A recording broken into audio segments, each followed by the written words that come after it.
चलिए, पिछली क्लासेस में हम लोगों ने डिस्ट्रीब्यूशन के फॉर्मेशन के बारे में जाना, डिस्ट्रीब्यूशन बनते कैसे हैं, और दो डिस्ट्रीब्यूशन से हमने स्टार्टिंग की थी, बर्नौली और बायनॉमियल से। तो आज हम बर्नौली का डिटेल डिस्कशन करेंगे, इनकी प्रॉपर्टीज़ को भी देखेंगे।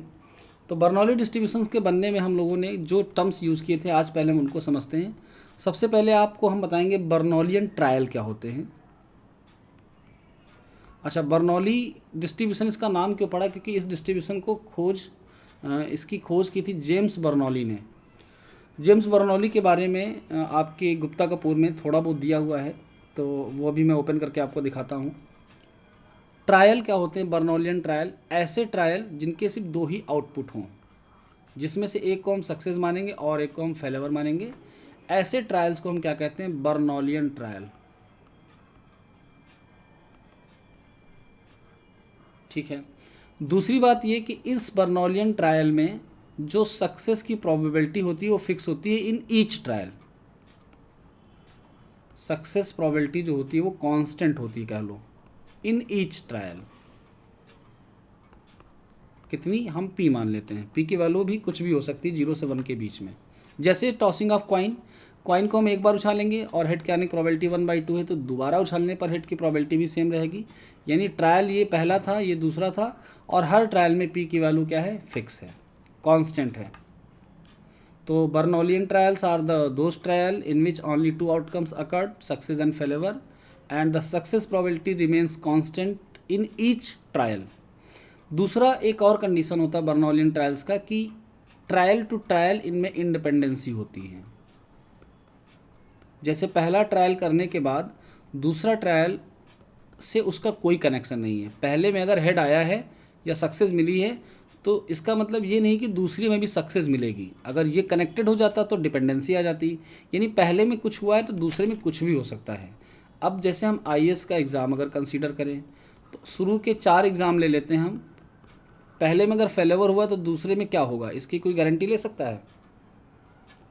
प्रोबेबिलिटी घटेगी बढ़ेगी वो एक अलग बात है, अदरवाइज हम ये नहीं कह सकते कि इस बार हमको सक्सेस मिलेगी या फेलियर। यानी इस बार का ट्रायल इस वाले से टोटली इंडिपेंडेंट होता है। कई बार तो ऐसा होता है कि लोगों का प्री निकलता है, उसके बाद अगले साल प्री भी नहीं निकलता है। तो एक में सक्सेस मिलना कतई ये प्रदर्शित नहीं करता कि आप अगली बार भी सफल होंगे। हो सकता हो कि आपने मेहनत की हो तो आगे बढ़ेंगे, कम मेहनत करेंगे तो पीछे भी लौट सकते हैं। तो इस तरीके से बहुत सारी हमारे जीवन में ऐसी परिस्थितियां होती हैं जहां पर हमारे हर एक पहला ट्रायल हर एक बाद वाले ट्रायल से इंडिपेंडेंट होता है। ट्रायल टू ट्रायल इंडिपेंडेंसी रहती है। इसको हम ऐसे भी कंसीडर कर सकते हैं, जैसे एक फ़्लाइट उड़ाने वाला एक पायलट है, जब वो लैंडिंग कराता है तो जितनी उसकी सक्सेसफुल लैंडिंग होती है उसको उसका एक्सपीरियंस कहा जाता है। लेकिन अगर एक लैंडिंग सक्सेसफुल उसने कराई तो इसके बाद अगले की गारंटी नहीं होती है।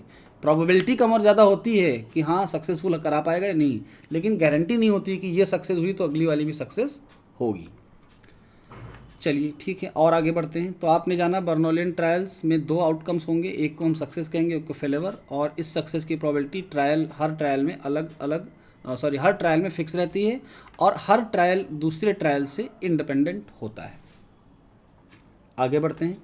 फंक्शन की बात करेगा तो प्रोबेबिलिटी x इसका होता है p to the power x 1 minus p to the power 1 minus x।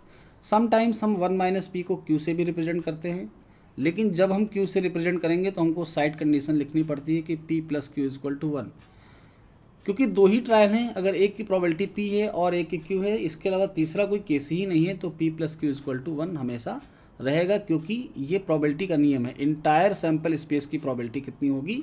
1 होगी। आते हैं इसके ग्राफ पे। हाँ, PDF या PMF हमारा तब तक अधूरा जब तक हम उसकी रेंज ना लिखें। तो हमेशा आपको रेंज याद रखनी है। बर्नौली की रेंज होती है 0 फिर 1, 0 या फिर 1। तो x की वैल्यू या तो 0 हो सकती है बर्नौली में, या फिर 1 हो सकती है। चलिए आगे बढ़ते हैं, ग्राफ पे आते हैं। जो आपको ब्लू कलर का ग्राफ दिख रहा है ये मान लेते हैं सक्सेस का है, तो अगर ये सक्सेस का है तो इसके लिए फेलियर का ग्राफ ये हो जाएगा। यानी यहाँ पर ये बताया गया है कि प्रोबेबिलिटीज़ अलग अलग में अलग अलग हो सकती है। जैसे कॉइन टॉस कर रहे हैं तो कॉइन के केस में सक्सेस की प्रोबेबिलिटी 1/2 है। अगर हम डाइस टॉस कर रहे हैं, डाइस थ्रो कर रहे हैं, तो 6 का आना सक्सेस माने तो प्रोबेबिलिटी होगी 1/6, और बाकी 5 को अगर हम फेलियर माने तो फेलियर की प्रोबेबिलिटी ऑटोमेटिक हो जाएगी 5/6। तो यहाँ पर हमने क्या किया, टोटल हमारे पास 6 आउटकम्स थे। बर्नौली बनाने के लिए हमने सिर्फ 6 के आने को सक्सेस माना, बाकी कोई भी नंबर है हमने उसको क्या माना, फेलेवर। एक बात अभी और बोली गई थी कि इवन को आना अगर हम सक्सेस मान लें तो ऑटोमेटिक ऑड का आना हमारे लिए फेलेवर हो जाएगा। तो फिर से हमने 6 को 2 ही में डिवाइड किया, एक को सक्सेस का, एक को फेलेवर कहा। तो इस तरीके से हम कितने भी ट्रायल्स हों, मतलब सॉरी आउटकम्स, एक एक्सपेरिमेंट के कितने भी आउटकम्स आने वाले हम उसको बर्नौली में कन्वर्ट कर सकते हैं। ऐसा करने पर क्या होगा, प्रोबेबिलिटीज़ पे फ़र्क पड़ेगा। अब यहाँ सक्सेस की प्रोबेबिलिटी कम हो गई जबकि फेलेवर की बढ़ गई। इवन ऑड के केस में सक्सेस की भी 1/2 रहेगी और फेलेवर की भी 1/2 रहेगी। जब सक्सेस और फेलेवर की प्रोबेबिलिटीज़ इक्वल होती हैं तो हम उसको कहते हैं फेयर ट्रायल, यानी दोनों ट्रायल फेयर हैं, कुछ भी हो सकता है। और किसी एक की ज़्यादा होती है और एक की कम होती है तो उसको हम अनफेयर या फिर अनबायस्ड कहते हैं। यहाँ पर 0 लिखा हुआ है, यहाँ पर 1 लिखा हुआ है। 0 मतलब फेलेवर, 1 मतलब सक्सेस। 0 की प्रोबेबिलिटी ये ब्लू वाली है, अगर ये ज़्यादा होगी तो ऑटोमेटिक सक्सेस की कम हो जाएगी। रेड वाला आपको दिखा रहा है दोनों की प्रोबेबिलिटी इक्वल है। ग्रीन वाला एक तीसरा केस है जिसमें सक्सेस की प्रोबेबिलिटी बढ़ गई है और फेलेवर की प्रोबेबिलिटी कम हो गई है। तो ये है बर्नौली का ग्राफ। अब एक साथ आपको तीनों नहीं बनाने होते हैं, एक साथ में कोई एक ही। तो अगर हम इसके परफेक्ट ग्राफ की बात करें तो आपको दिखेगा सिंगल वाला, ये देखो सिंगल वाला आपको दिख रहा है, ये वाला इसका परफेक्ट ग्राफ है जिसमें 0.6 है फेलेवर की प्रोबेबिलिटी और 0.4 है सक्सेस की प्रोबेबिलिटी, यानी 0 और 1। ठीक है, आगे बढ़ते हैं। तो ग्राफ हो गया। अब पहली प्रॉपर्टी पे आते हैं। पहली प्रॉपर्टी में हम बस ये देखते हैं कि हमारा दिया हुआ फंक्शन एक प्रोबेबिलिटी फंक्शन है या नहीं।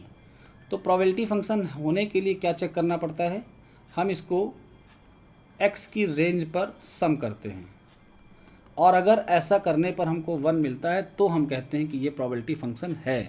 पहली कंडीशन होती है कि इसकी वैल्यू 0 से बड़ी या बराबर होनी चाहिए और दूसरी है कि समेशन करने पर 1 आना चाहिए। तो शायद ये वाला हिस्सा हम पिछली क्लास में देख चुके हैं, तो पहली प्रॉपर्टी में इसका डिस्कशन करने की ज़रूरत नहीं है, सबने इसको देख लिया है। आते हैं प्रॉपर्टी नंबर 2 पे। तो प्रॉपर्टी नंबर 2 पे हम आज इसका मीन और वेरिएंस शायद हमने निकलवा दिया था, क्यों?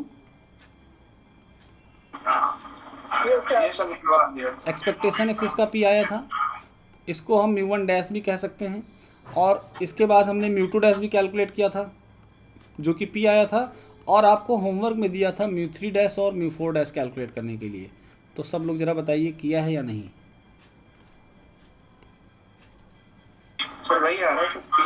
ठीक है, ये सब ही आ रहा है। ठीक है। तो ये आपको नोट्स पूरा कर लेना है, जितने बच्चे सेम 1 के हैं उनको ये करना है। पिछली क्लास में हमने इसका आइडिया दिया था तो वहाँ से आप इसको रिलेट करके कर लेना, ठीक है। अब आगे आते हैं, वेरिएंस की बात करें, यानी कि अगर हम μ2 को देखें तो μ2 हम लोगों ने कितना निकाला था, P एंड Q, ठीक है। पहला सेंट्रल मूवमेंट कितना आएगा, कौन बताएगा?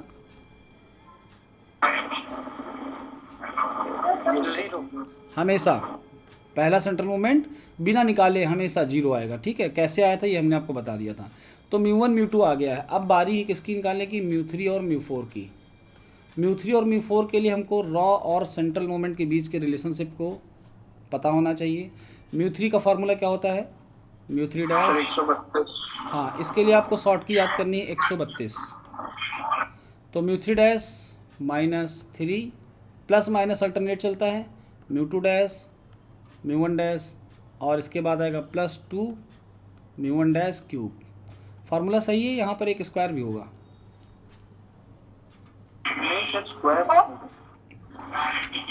ठीक है, μ4 डैश पे आते हैं। μ4 डैश के लिए आपको क्या याद करना पड़ेगा, 14 हाँ ये याद करना पड़ेगा 1463।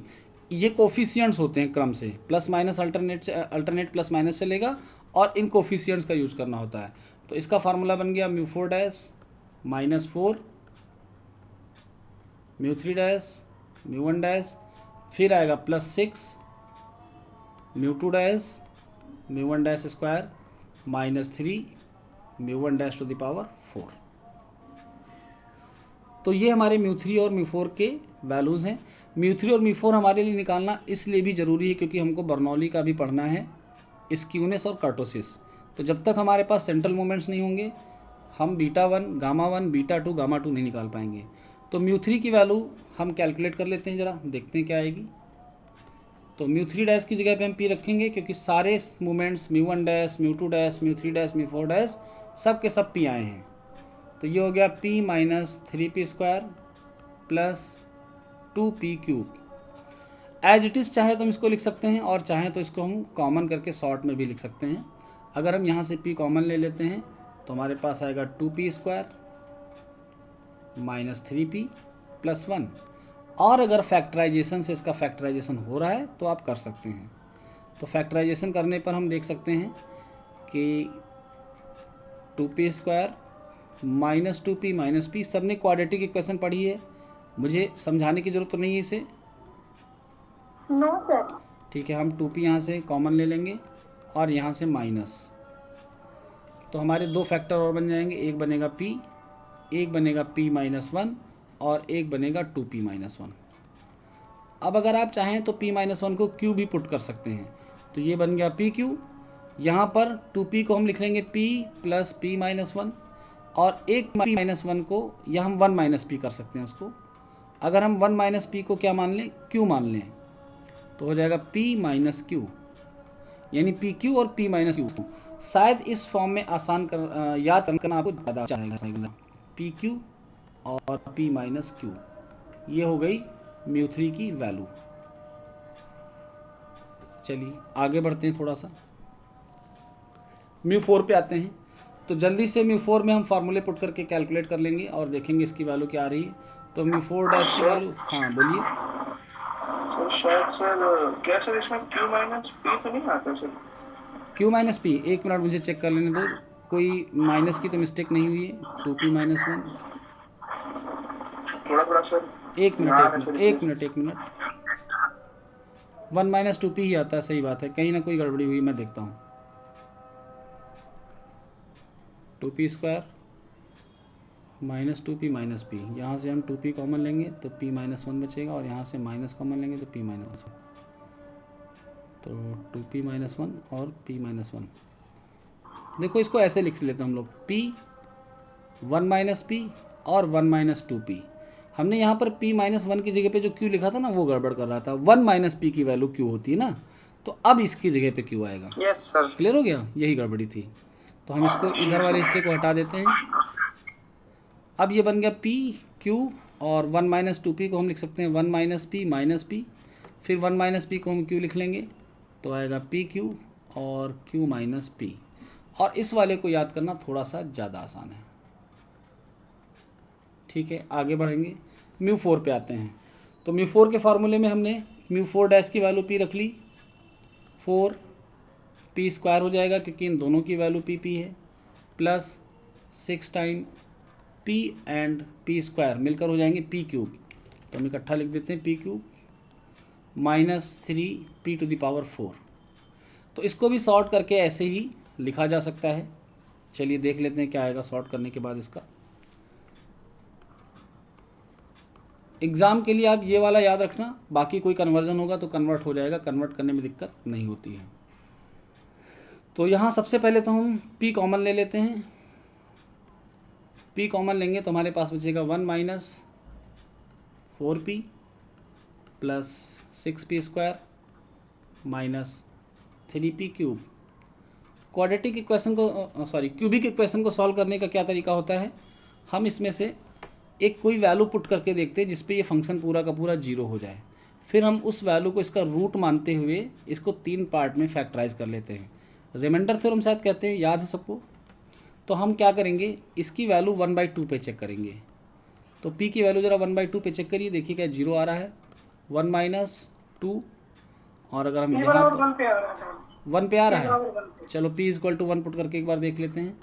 तो वन पुट करने पर क्या होगा, one minus four plus six minus three, तो थ्री एंड माइनस फोर हो गया माइनस सेवन, और ये प्लस सेवन।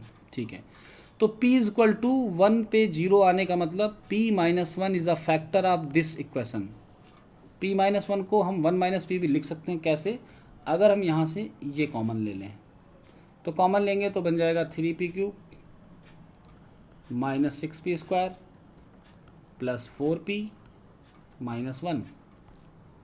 और अब हम इसको क्या लिख लेंगे, हमारे पास p minus one, one minus P लिख लेंगे, है ना। तो वन माइनस पी हम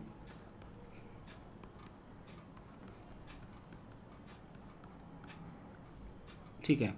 तो पहले वाले को इस तरह से मल्टीप्लाई करते हैं ताकि ऊपर के एक्सप्रेशन पे कोई इफेक्ट ना आए, यानी हमें यहाँ पर 3p³ लाना है। सब p माइनस वन से इजीली हो जाता।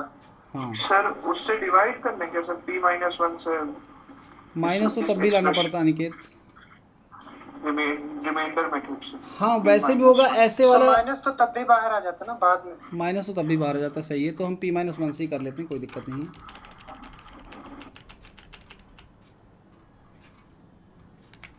चलो हम इसको प्लस बना देते हैं दोनों को,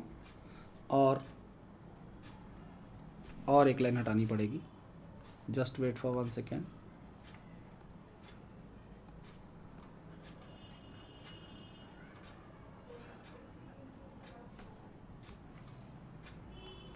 चलिए, अभी कर्टोसिस और स्क्यूनेस इसके आते ही निकल आएगी, तो और थोड़ा आइडिया होगा कि इसका कर्व कैसा होता है p। तो हम p माइनस वन को लिख लेते हैं।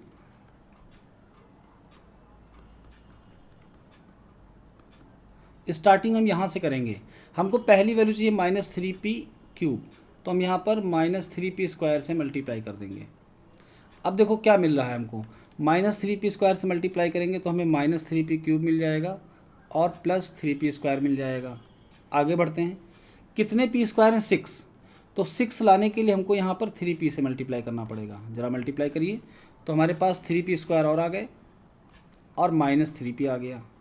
कितने हमारे पास p है? -4p। तो हम इस वाले को -1 से मल्टीप्लाई कर दें तो -p आते ही ये -4p बन जाएगा और लास्ट में +1 आ जाएगा, जो कि यहाँ पर आ रहा है। तो ये फैक्टर एकदम सही है। हम यहाँ से p माइनस वन कॉमन ले लेते हैं और अब की हमारे पास क्या बचेगा? हमारे पास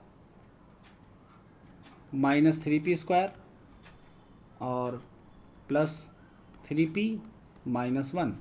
एक माइनस और कॉमन ले लेते हैं ताकि ये वाला q बन जाए और इसका जो माइनस होगा वो हम इसमें मल्टीप्लाई कर देंगे। तो pq यहाँ पर आ गया 3p² -3p +1। तो अब अगर इसके और फैक्टर हो सकते हैं तो और कर लेंगे हम लोग, अदरवाइज़ एज इट इज़ लिखा रहेगा। तो शायद और फैक्टर इसके पॉसिबल ना हो, कुछ ऐड और सब्ट्रैक्ट करने पर इसके और फैक्टर होंगे, तो वहाँ तक जाने की ज़रूरत अभी नहीं है। हम μ4 की वैल्यू को ये लिख लेते हैं।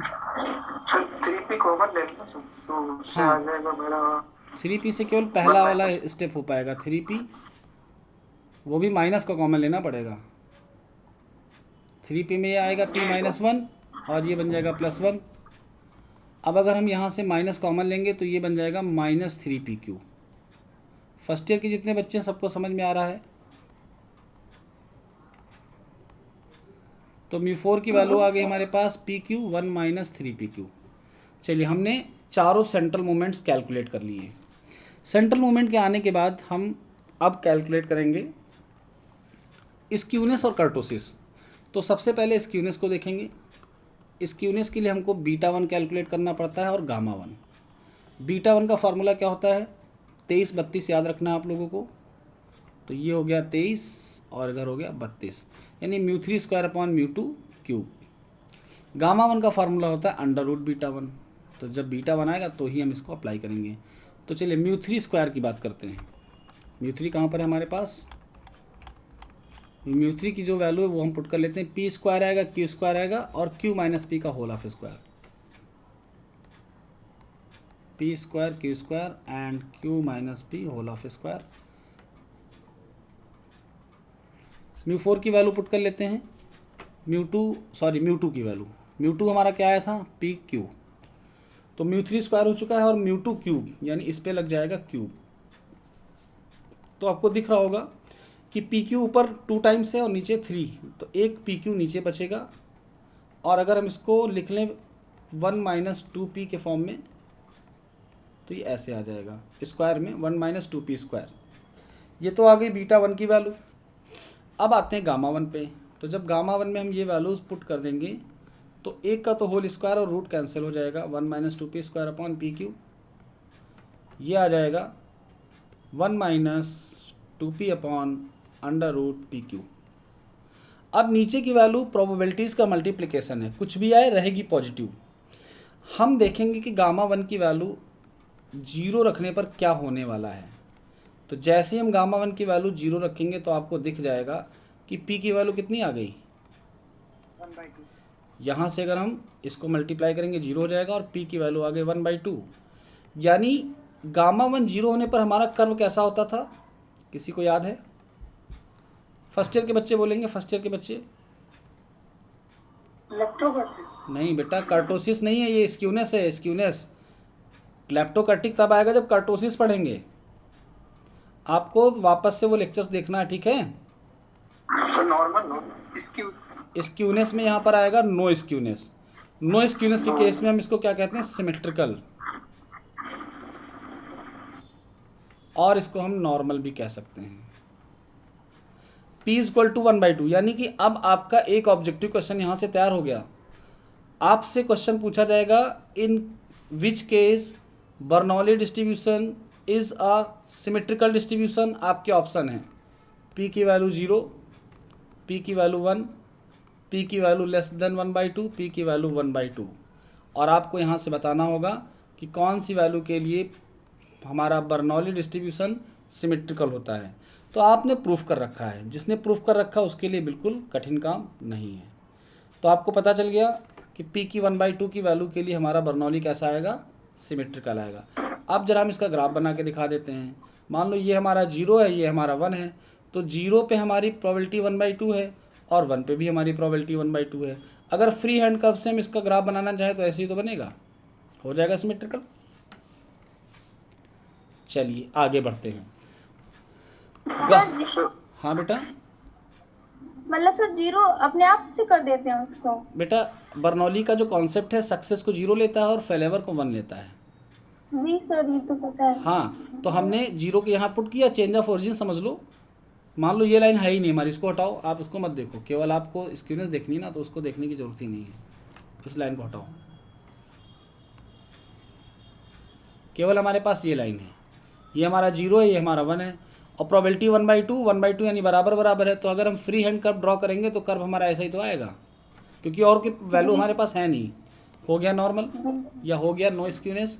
अगर गामा 1 हो जाए 0 से बड़ा, तो गामा 1 की अभी भी हमने वैल्यू निकाली, क्या आई थी, ये भी 0 से बड़ा कर दो। इसके 0 से बड़ा होने का क्या मतलब है, 1 - 2p इज ग्रेटर देन 0। और ऐसा आने पर हम क्या कहेंगे, p is less than 1/2।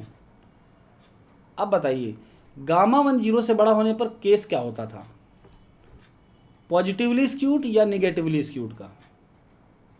Sir positive. Positively skewed. Positively skewed का मतलब शुरू की प्रोबेबिलिटीज हाई होंगी और बाद वाली लो हो जाएंगी, ये है पॉजिटिवली स्क्यूड, पॉजिटिव की तरफ स्क्यूड। अब जरा देखो, ये कह रहा p की वैल्यू 1/2 से छोटी है, तो ध्यान से देखना जरा, कर्व बनने जा रहा है इसका, सब कुछ आपको दिखेगा। अब बताओ, यहाँ पे है हमारा 0 और यहाँ पर हमारा 1, p is the probability of success, है ना, और p है 1/2 से छोटा, तो सक्सेस की प्रोबेबिलिटी छोटी हो जाएगी 1/2 से।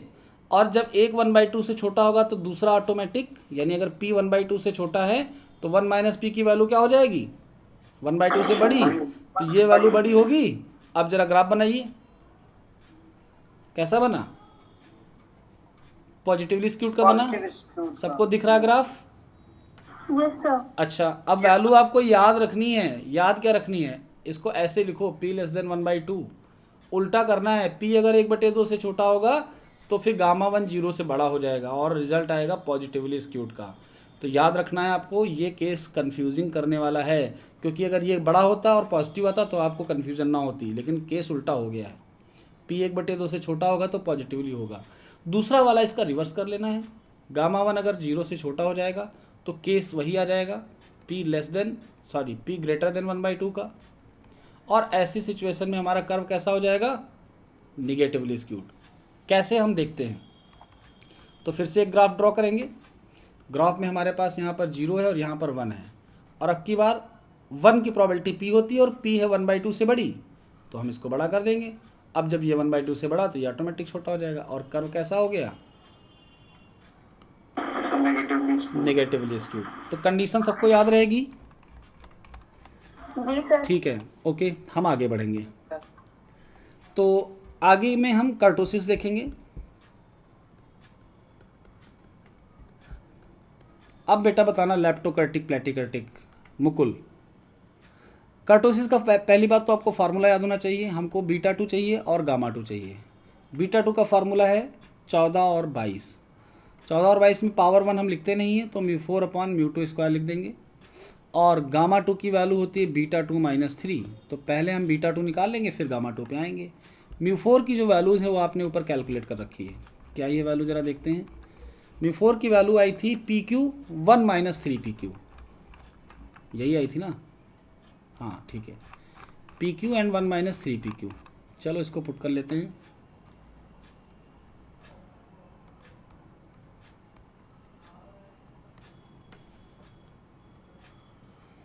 अपॉन में है μ2²।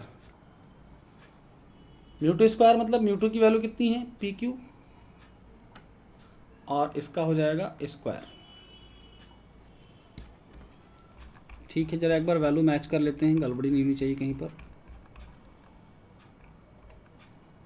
P-1 क्यों बना है 3P। चलो ठीक है, सब कुछ सही है।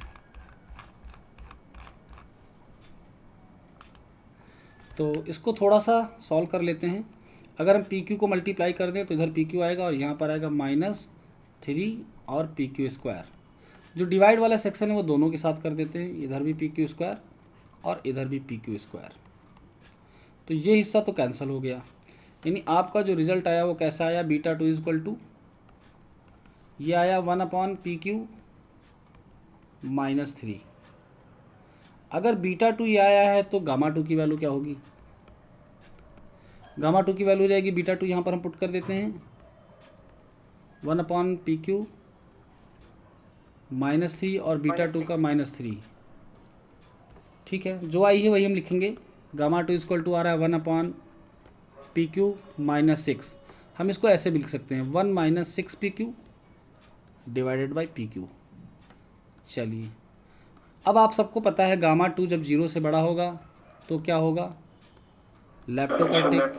हाँ, गामा 2 0 से छोटा होगा तो क्या होगा, प्लेटिकर्टिक। और अगर गामा 2 0 के इक्वल हो जाए तो क्या होगा, मेसोकर्टिक। ठीक है, हम गामा 2 को = 0 रखते हैं और कंडीशन डराइव करते हैं। तो गामा 2 को 0 के इक्वल रखने का मतलब 1 - 6PQ / PQ = 0। In this case PQ की वैल्यू 0 के बराबर हो जाएगी और हमारे पास आ जाएगा PQ = 1/6। यानी आपको यहाँ से क्या पता चला कि अगर हम सक्सेस की प्रोबेबिलिटी और फेलियर की प्रोबेबिलिटी को मल्टीप्लाई कर दें और मल्टीप्लाई करने पर वो 1/6 आ जाए तो हमारा कर्व कैसा होगा, मेसोकर्टिक होगा कि नहीं होगा, बताओ। तो आपको ये रिजल्ट याद रखना है कि अगर P और Q की ऐसी वैल्यूज आ रही हैं जिनको मल्टीप्लाई करने पर 1/6 आ जाए तो ही कर्व मेसोकर्टिक होगा, अदरवाइज कर्व मेसोकर्टिक नहीं होगा, यानी नॉर्मल नहीं होगा। अब दूसरी कंडीशंस ड्राइव करते हैं। तो हम गामा 2 को अब की बार 0 से बड़ा कर देंगे। तो 0 से बड़ा करने पर क्या होगा, 0 से बड़ा करने पर 1 - 6PQ > 0 हो जाएगा। और इसका मतलब क्या होगा कि जो PQ है वो लेस देन हो जाएगा 1/6 के। यानी अगर सक्सेस की और फेलियर की प्रोबेबिलिटी को हम मल्टीप्लाई कर दें और वो 1/6 से छोटा आ जाए तो कर्व हमारा कैसा हो जाएगा। यहाँ पर हमने क्या किया था, गामा 2 को 0, हाँ लेप्टोकर्टिक। इसको रिवर्स कर लो, दूसरा रिजल्ट अपने आप मिल जाएगा। यानी अब की बार हम लिखेंगे PQ > 1/6 और इस सिचुएशन में हमारा कर्व कैसा हो जाएगा, प्लेटिकर्टिक। आपको ये सिचुएशंस नहीं याद करनी है, हम आपको बस 2 चीज़ें बता रहे हैं वो याद करनी है। आपको एक गामा 1 की वैल्यू याद करनी है और एक गामा 2 की वैल्यू याद करनी है। गामा 1 की वैल्यू कितनी आई थी, 1 - 2P/PQ। अगर ये आपको याद है तो सारी सिचुएशन आप खुद ही बना लोगे, = 0 की, > 0 की, और यहाँ रूट लगा हुआ है बेटा, ठीक है। गामा 2 की जो वैल्यू आई है वो आई है 1 - 6PQ/PQ। तो आपने अगर ये 2 वैल्यूज़ याद कर ली तो आपको ये सब रटने की ज़रूरत नहीं है कि कब क्या हो रहा है तो हमको कैसे करना है। यहाँ से सारी सिचुएशंस आप डिराइव कर सकते हैं। और एग्ज़ाम में कितना याद करोगे, अभी तो एक डिस्ट्रीब्यूशन स्टार्ट हुआ है, बर्नौली, बाइनोमियल, पॉइसन, सब में ये वैल्यूज़ आएंगी। तो हम सबकी वैल्यूज़ को याद करेंगे अलग अलग। तुम लोगों को अपने घर पे एक चार्ट बनाना है। चार्ट का स्ट्रक्चर मैं आज आपको बता देता हूँ, और आप एक बड़ा सा पेपर लाइएगा, जिस पेपर पे आप अपने इंटर में प्रोजेक्ट वगैरह बनाते थे उतना बड़ा, और उसमें आपको डिस्क्रीट डिस्ट्रीब्यूशन डालकर हेडिंग स्टार्ट करनी है। तो मैं आपको उसका स्ट्रक्चर बना रहा हूँ, आप उसमें कॉलम बना लीजिए। देखिए, पहला कॉलम होगा डिस्क्रीट डिस्ट्रीब्यूशन का, और आपका यहाँ पर नाम लिख जाएगा बर्नौली। उसके बाद आप यहाँ पर लिखेंगे मीन, बर्नौली का मीन यहाँ लिख दीजिए। फिर लिखेंगे आप वेरिएंस, मीन और वेरिएंस लिखना है। मीन वेरिएंस के बाद सेंट्रल मोमेंट, रॉ मोमेंट आपको याद करने की ज़रूरत नहीं, जैसी ज़रूरत होगी डेरिवेशन होगा। आपको जो अगला लिखना है वो लिखना है स्क्यूनेस, जो भी वैल्यू आए। फिर कर्टोसिस, फिर हम एमजीएफ लिखेंगे, और इसके अलावा और जो कुछ होंगे वो आगे के कॉलम में ऐड कर लेंगे। आप चाहो तो यहाँ पर रॉ और सेंट्रल मोमेंट्स भी लिख सकते हो, जैसी ज़रूरत पड़ेगी। तो ये चार्ट आपको, आप बर्नौली पढ़ रहे हैं, फिल कर लेना, फिर बायनोमियल इसी में भरेगा, और इस तरीके से धीरे धीरे वैल्यूज़ भी याद होती जाएंगी, और ये चार्ट आपके आगे बहुत काम आने वाला है। चलो हम कुछ सिचुएशन देते हैं आपको, और आप मुझे बताइए कि कर्व का फॉर्म कैसा होगा। हमने एक कर्व लिया है बर्नौली का, और हमने कहा पी की वैल्यू 1/2 है। आप सब मुझे बताइए कि ये लैप्टोकर्टिक होगा, प्लैटिकर्टिक होगा, या मेसोकर्टिक होगा, जल्दी से। चलो मैं आपको सिचुएशन भी दिखा देता हूँ, अब बताइए। सर मेजो चलो आंसर आया मेसोकर्टिक। मेसोकर्टिक इज रॉन्ग आंसर, लैपटॉप क्योंकि अगर पी की वैल्यू 1/2 लेंगे तो क्योंकि 0.4 हो गया। हाँ, क्यू की वैल्यू 1/2 यानी दोनों का मल्टीप्लिकेशन हो गया 1/4। तो बेटा मेसोकर्टिक के लिए तो ये कंडीशन थी, तो आपने ये आंसर तो नहीं देना था। बाकी दो में भले कंफ्यूज हो जाते, ग्रेटर लेस में तो मैं मान लेता, ये तो सीधा सीधा दिख रहा था कि ये मेसोकर्टिक नहीं है। अब बताइए 1/4 1/6 से बड़ा है या छोटा? मुकुल बताएंगे, मुकुल कोई नहीं बोलेगा, मुकुल बोलेंगे। मुकुल बताओ बेटा, जी सर। 1/4 1/6 से बड़ा है या छोटा? अरे बड़ा है। बड़ा है। 1/4 हमने जो वैल्यू निकाली वो पी क्यू की है, और 1/6 से आई है बड़ी। तो 1/6 से जब बड़ी वैल्यू आती है पी क्यू की, तो रिजल्ट में क्या आता है?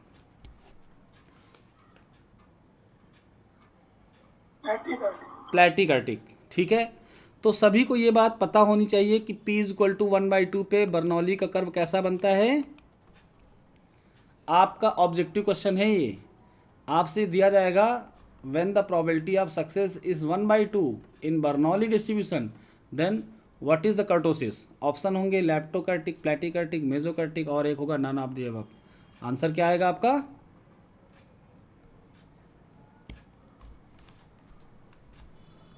क्या आएगा ऑप्शन बताइए? प्लैटिकर्टिक। ठीक है, चलो तो बस सारी सिचुएशंस आपने देख ली। अब हम मूव करते हैं नेक्स्ट मूवमेंट जनरेटिंग फंक्शन की तरफ, और मूवमेंट जनरेटिंग फंक्शन आज का लास्ट टॉपिक होगा। फिर अगर कुछ प्रॉपर्टीज़ बच रही तो उसका डिस्कशन हम कल करेंगे। मूवमेंट जनरेटिंग फंक्शन में हमारे पास दो हैं, आज हम एक का डिस्कशन करेंगे, अबाउट ओरिजिन का।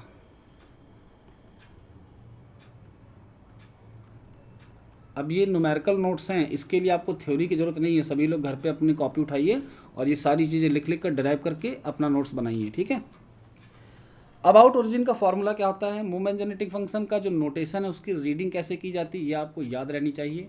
हम इसको पढ़ते हैं, movement generating function of random variable x about origin with parameter T. पहली क्लास में हमने बताया था, दूसरी क्लास में, तो उसको फॉलो करना और कॉपी पे लिख लेना इसको। फॉर्मूला क्या होगा इसका? Expected value of e⁻ tx।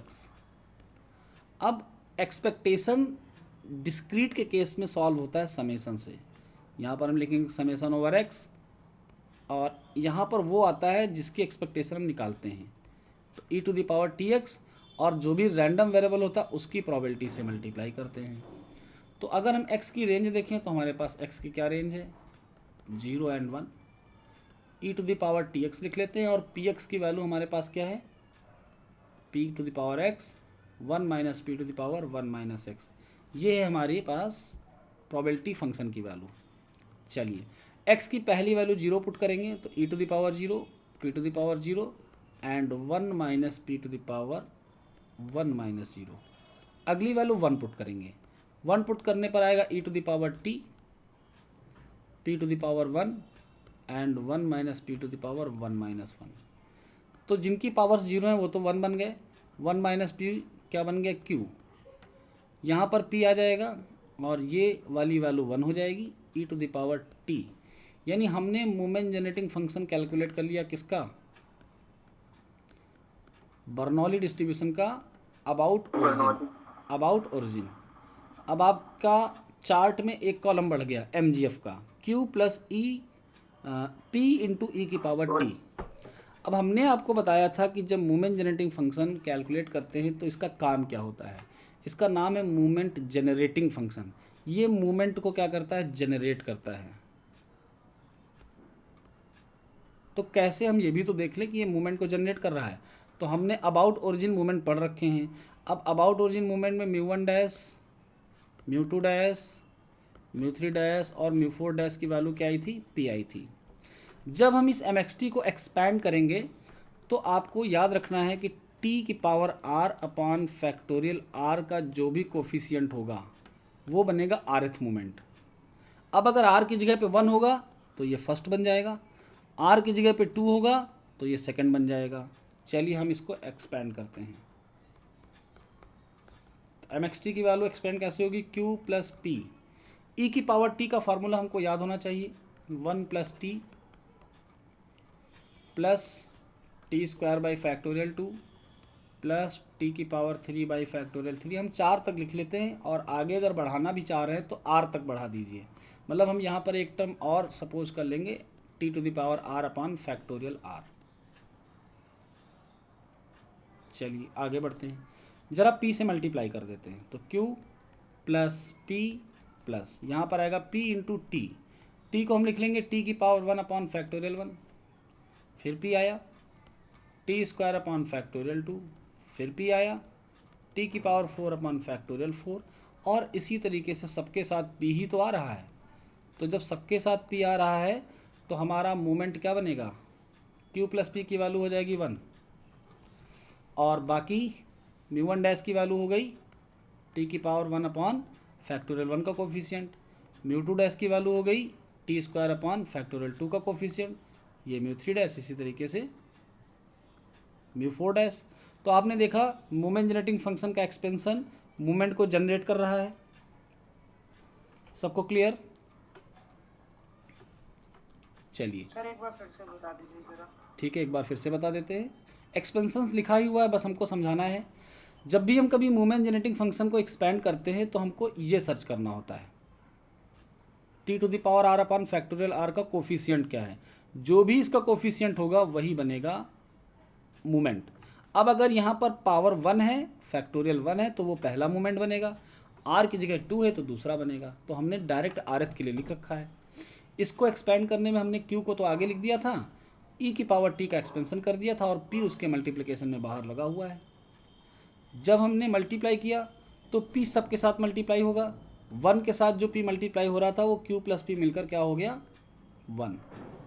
आगे के सारे टर्म्स लिखे हुए हैं। अब आप देखिए t का मतलब क्या होता है, t की पावर 1 अपॉन फैक्टोरियल 1 और इसका कोफिशिएंट कौन है, 1। तो अगर हम यहाँ r की जगह 1 पुट कर दें तो ये μ1 डैश नहीं बन जाएगा। Yes. Similarly T square by factorial 2 मतलब μ2 डैश बन गया ये। तो सारी वैल्यू तो पी आ रही हैं। ये आपको और अच्छा समझ में आएगा जब हम बाइनोमियल करवाएंगे, क्योंकि बाइनोमियल में सारी पी नहीं आती हैं। जितनी भी आएंगी मोमेंट जनरेटिंग फंक्शन उसको देगा आपको डेराइव करके। समझ गया सर, समझ गया। एक तो यहाँ पे जो टी यूज होता है, पैरामीटर, T का मतलब क्या होता है? टी एज अ पैरामीटर होता है, ठीक है। एमएक्सटी का पैरामीटर हम उसको कहते हैं, मोमेंट जनरेटिंग फंक्शन का। सर हाँ जी बोलिए। सर वो p मल्टीप्लाई हो रहा है ना सर इसमें हर एक टर्म से? सब में मल्टीप्लाई हो रहा है, तभी तो सबका रिजल्ट पी आया है। सब में हो रहा है बेटा, सब में हो रहा है। थोड़ा सा जल्दबाजी में हो सकता है हमने कुछ जगह ना लिखा हो, ठीक है। नहीं सर, सब में लिखा है सर। यहाँ पे मिस था, वही मुझे लगा तुम इसीलिए पूछ रहे हो। ओके, अब हम आते हैं दूसरे तरीके पर, मोमेंट को कैसे हम एमएक्सटी से निकालते हैं। तो दूसरा तरीका होता है कि हम अपने एमजीएफ को डिफ्रेंशिएट करते हैं और डिफ्रेंशिएट करने के बाद टी की वैल्यू को 0 पुट करते हैं। डिफ्रेंशिएट करने के बाद 0 पुट कर रहे हैं तो हमारा जो ब्रैकेट होगा वो बाहर की तरफ होगा।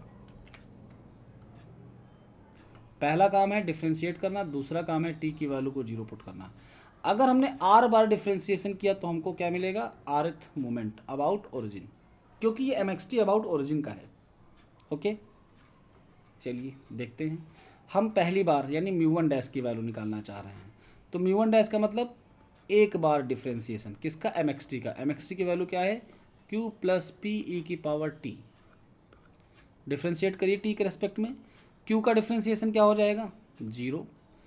p कांस्टेंट है, e की पावर t का डिफ्रेंसिएशन e की पावर t, और कंडीशन क्या थी कि t की वैल्यू को 0 रखना है।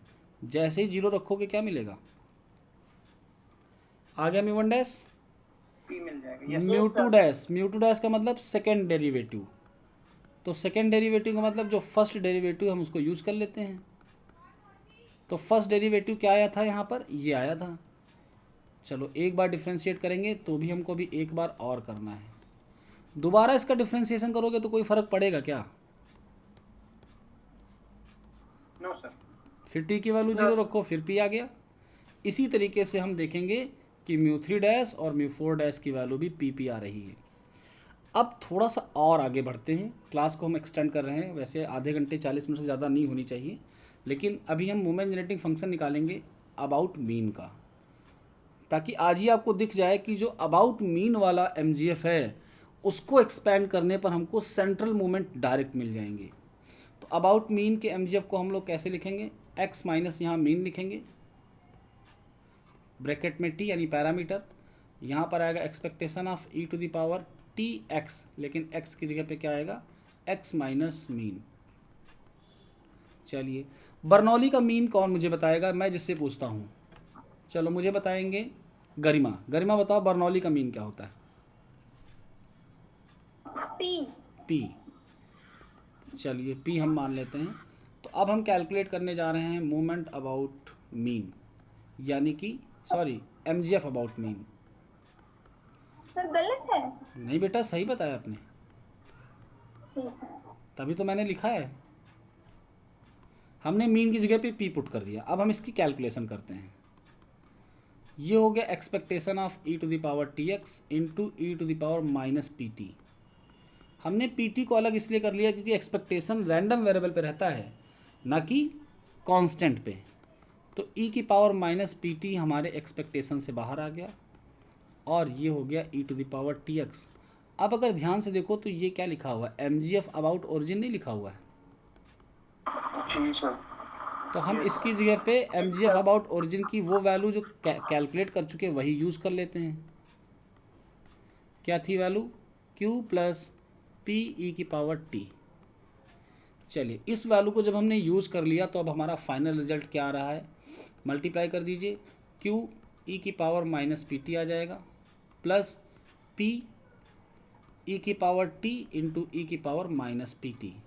थोड़ा सा सॉल्व करेंगे, ये है q ई की power minus pt plus p। इसको अगर हम आपस में मल्टीप्लाई करें तो पावर्स ऐड हो जाती हैं, पावर ऐड करेंगे तो t कॉमन होगा और ब्रैकेट में 1 माइनस पी बचेगा, और 1 माइनस पी को हम क्या लिख सकते हैं, q। तो हमने थोड़ा सा चेंजेस कर दिया है ना। अब हम इसको एक्सपेंड करेंगे और देखेंगे कि क्या हमको ये सेंट्रल मोमेंट दे रहा है। लेकिन इसके पहले हम सेंट्रल मोमेंट लिख तो लें कि हमारे सेंट्रल मोमेंट आते क्या हैं। तो पहला सेंट्रल मोमेंट क्या आता है मुझे बताएगी योग्यता। बताओ बेटा योग्यता, पहला सेंट्रल मोमेंट क्या आता है, बताओ बेटा योग्यता।